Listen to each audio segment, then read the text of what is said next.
Oke guys, kembali lagi di channel saya. Dan di sini sudah ada motor Honda Scoopy, kendalanya yaitu setang berat. Langsung saja kita bongkar.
Dan kita langsung setel pada bagian konesnya.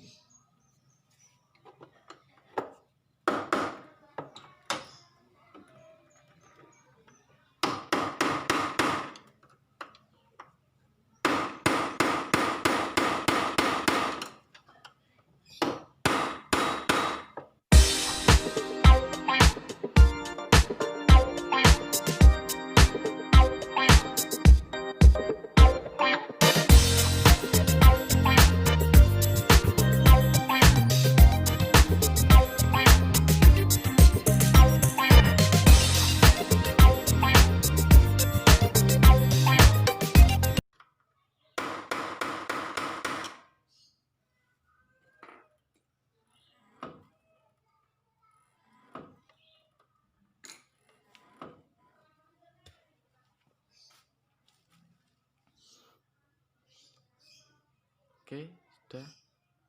Kemudian kita kembali tutup dan kita coba